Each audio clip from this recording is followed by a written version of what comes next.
I'm going to come here and I'm going to get a clean board. So you had law and you have grace. So what was happening between law and grace? How did God speak to the people under law, and how is God speaking today under grace? So when under law, God spoke through high priest,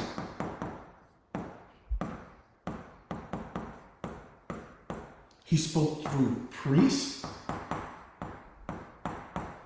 he spoke through prophets,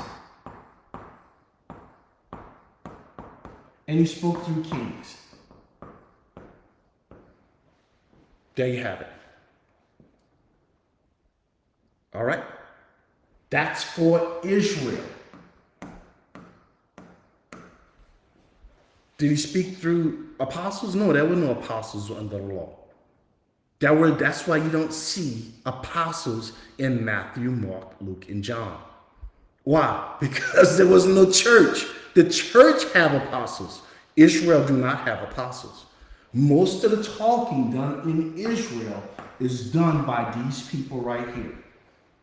If you had to put a number on it, I would put it around 97%. The 3% mostly comes from primarily from two, David and Solomon, when it comes to writings, okay? So there was very little that came, but the priest and the high priest gave instructions, but all the writings and information came from the prophets. Now, when they transitioned, when we had this transition, right, when we moved from age, right? So there's this transition. What happened? The prophets that was alive came over here. Right? So these were Old Testament prophets who was already alive. They became part of the church. Then, when Jesus had some disciples, and I'm specifically talking about the 12, these guys came over here as apostles. And there were no more. The apostles are the 12 foundations of the church. Go look at Revelation and the foundation of the New Jerusalem. Jesus said the 12 apostles. All right. These are Old Testament prophets that came into the church under grace. These disciples became apostles. How is God dealing with us today? Now, instead of a high priest, you have pastors. Now, instead of priests, you have elders. Right? And now, when the apostles and the prophets go away, because there are none today, what do you have? You have evangelists. And you have teachers. Right? So this one and this office, both of those offices are closed.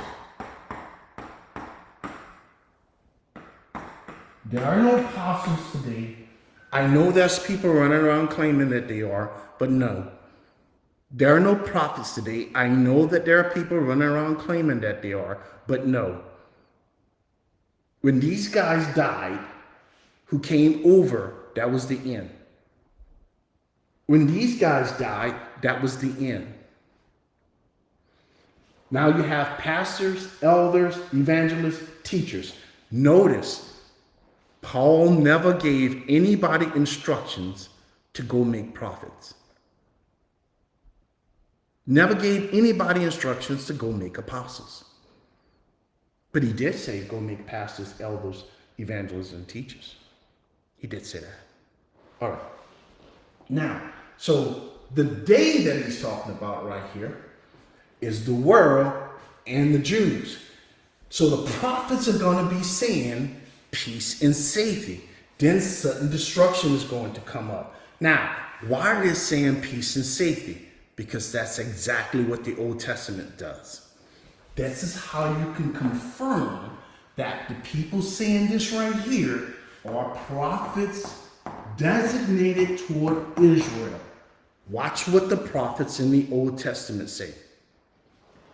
Let's go look at it. All right. So let's wrap this up. He says, it's revealed by the Spirit and the holy apostles and prophets.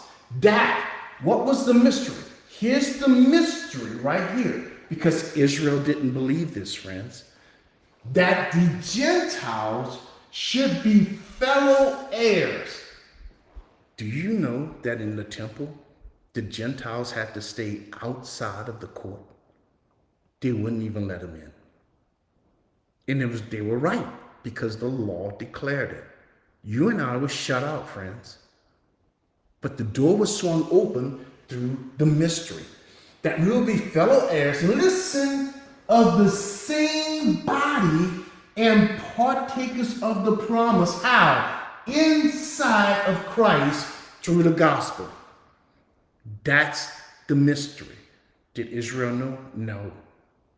The church itself, the body where Jew and Gentile will both be included in one body, was the mystery. Of which I became a minister according to the gift of the grace of God given to me by the effectual working of his power. Okay, now, what I want to show you. I want to show you guys this peace and safety thing, because it comes from the false prophets of Israel. And just like it came from the false prophets of Israel back then, it's going to come the same way in the future. Watch this. Let's go to Isaiah.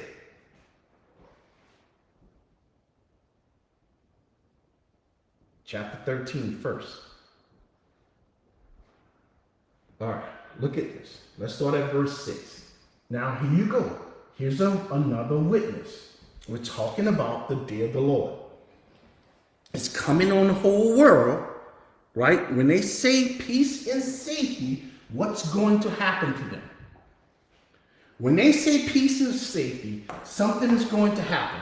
Listen, then when they get all comfortable and think they got everything under control, God's going to start opening the seals, and sudden destruction starts coming upon them, the whole world, and Israel included, as labor pains upon a pregnant woman, and they shall not escape. What is God talking about? He explains this in the Old Testament. This is what Paul is making reference to. Well, for what? The day of the Lord is at hand. Does the day of the Lord include the church? No, it can't. Why not? Because the prophets never talked about the church. I showed you that just now in Ephesians chapter 3. So you ought to know, if Isaiah and Ezekiel and Joel and Micah and all these prophets are talking about the day of the Lord, and God just said that he kept the church as a mystery, that none of these people in the Old Testament even knew anything about the church, then you know, if God is saying the day of the Lord, the church is gone. Good. Okay. The day of the Lord, the day of the Lord will come as what? Destruction. Sudden destruction that we read over in 1 Thessalonians chapter 5. Where is it coming from? Who's the source? God. It's coming from the Almighty. How is it coming from the Almighty? He's going to have 7 seals. He's going to have 7 trumpets. And he's going to have 7 bowls. That's in Revelation. That's how God is involved. Therefore, all hands will be limp. How many?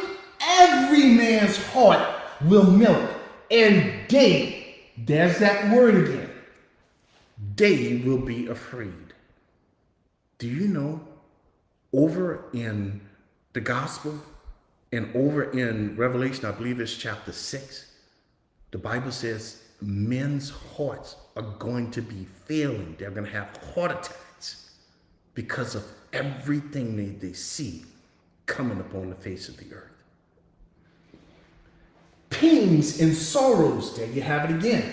Pains and sorrows will take hold of them. They will be in pain as a woman in childbirth. Didn't we just read everything we just read here?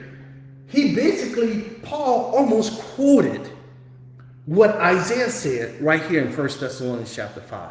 He talked about the day of the Lord. He talked about it coming as a thief. He says, hey, they're going to be saying peace and safety. Then sudden destruction is going to come. A woman in labor pain. You're not going to escape. What else did Isaiah see? Isaiah said, they will be amazed at one another. They're going to be looking at themselves like, oh my goodness, what's going on? Their faces will be like flames. Behold, the day of the Lord comes with cruel with both wrath and fierce anger. You say, God get like that? Yes. Yes. The God of the Bible do. Maybe the God you serve don't. But if you got one that don't show wrath and fierce anger, you got the wrong one. You need to come back and get the one out of the book. Why is he doing that? To lay the land desolate. God is pouring out wrath, and he's about to tell you why he's doing it. Listen closely to the Most High. He, who's the he? The he is God. What are you doing, God? He will destroy what? Sinners. Is he destroying the sin? What is he destroying? The sinner. Now, let me ask you a question. God says, I am going to pour out wrath, and I'm going to pour out fierce anger, and I'm going to pour it out on people. The sinners here are people. Is that love? Is God showing them love? No, friend. Then why are people running around here and saying God love everybody? You don't pour out wrath and fierce anger on people you love. No. He's not punishing their sins, friends. He's punishing the sinner. For the stars of heaven and their constellations will not give their light. The sun will be darkened, and in its going forth, and the moon will not cause light to shine. Listen to God. What are you going to do, God?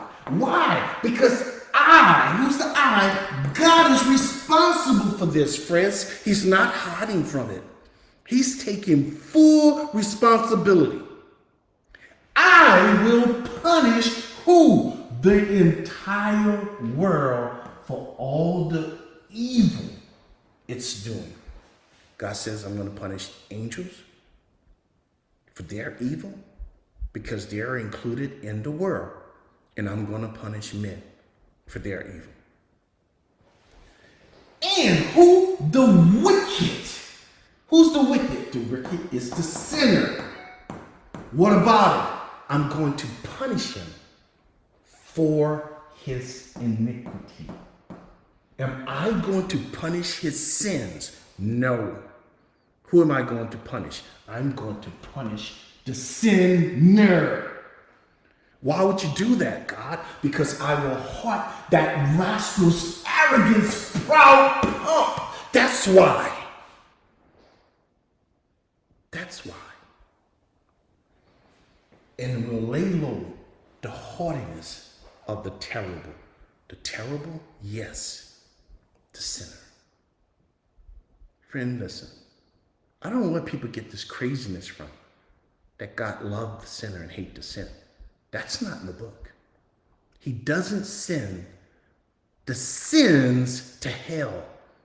He cast the sinner, and he punished the sinner for his sins, for his evil. You can escape all of this by being born again. I will make mortals, a mortal man, more rare than fine gold, a man more than the golden wedge of Ophir.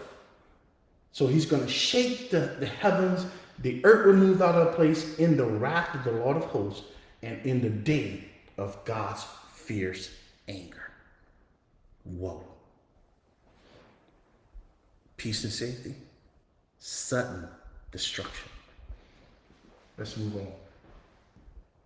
Now, let's move to another chapter in Isaiah where Isaiah goes back and he's explaining this even further.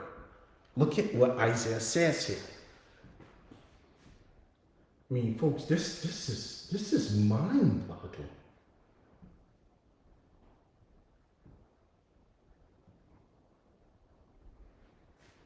So when God is speaking about the day of the Lord, look at what he says. Come, my people, enter your chambers and shut your doors behind you. Hide yourself, as it were, for a little moment until the indignation is past. What is he talking about? He's talking about Zechariah chapter 12 through 14. That's what he's talking about. The 1/3, when Jesus comes back and he split the mountain, he says they're going to run through there and they're going to be saved. This little moment is for 3.5 years. And the remnant of the 1/3. You can go read it yourself. It's over in Zechariah, starting at chapter 12, the whole thing. They're short chapters. It's chapter 12, 13, and 14 if you want to know what Isaiah is talking about in chapter 20. Listen, it takes Zechariah 3 chapters to explain this one verse. Well, 2 chapters. The other chapter talks about the wrath and indignation. Okay, for behold, the Lord comes out of his place to do what? To punish. So what is the 7-year day of the Lord about? It's about God putting out punishment. Punishment, friends. It's not about saving anybody. Now, there are going to be a ton of people being saved, a lot. But it's about punishment and wrath. Look at what he says. To punish the inhabitants of the earth. Why, God? Because of their sins. But do you notice who's being punished? The sinner. The earth will also disclose her blood. What does he mean, disclose her blood? All the murders and all the wickedness that was going on. And will no more cover her slain. Folks, this is scary stuff. But it's real. This is going to happen in that 7 years. Now, let's switch over to Jeremiah. Look at what Jeremiah said. He says some of the same things, but he goes into a little bit of a different spin on it, but it's basically the same thing. Look at what Jeremiah had to say about this. Now, I'm only picking out a few so that you and I can both understand what's going on and why God is doing what he's doing over in the book of Revelation. Now, Jeremiah starts talking about this peace and safety thing. Isaiah talked about the day of the Lord.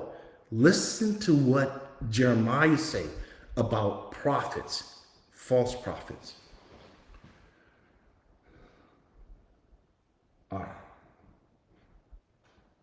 And their houses shall be turned over to others, fields and wives together. For I will stretch out my hand, talking about against the Jews, against the inhabitants of the land, speaking of Israel.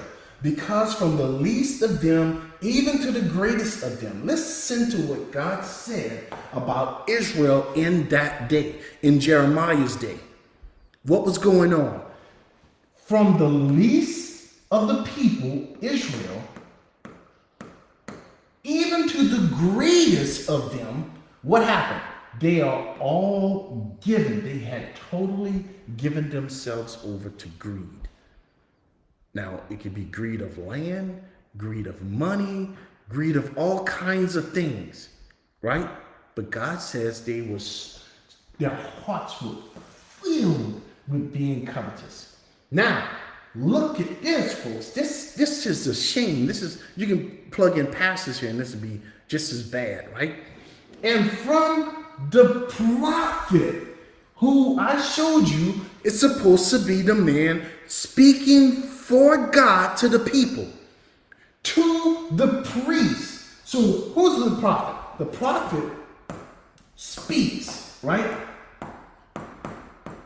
For God to people. So you got the word of God coming down through the prophet. Now, who's the priest? He speaks for people to God. So his speech is going up, his speech is coming down.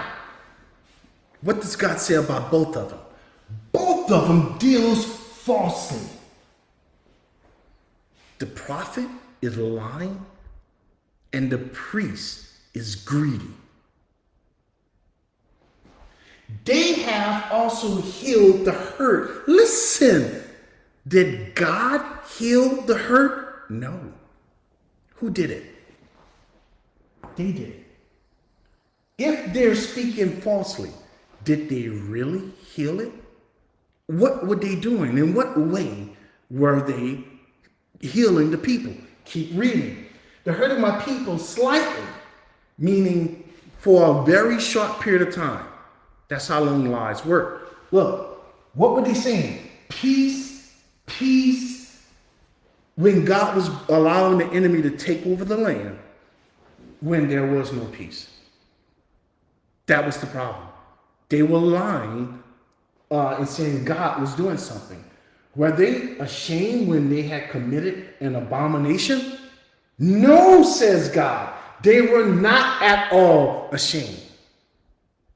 How sad that the people who are supposed to be representing God and the people who God put in place, because the priests were the doctors, the priest was the home inspectors, the priests were the teachers, the priest was everything in Israeli society, because they were theocracy. God was in charge and he put the prophet and the priest to lead his people. They were never supposed to have a king. God was their king. All right.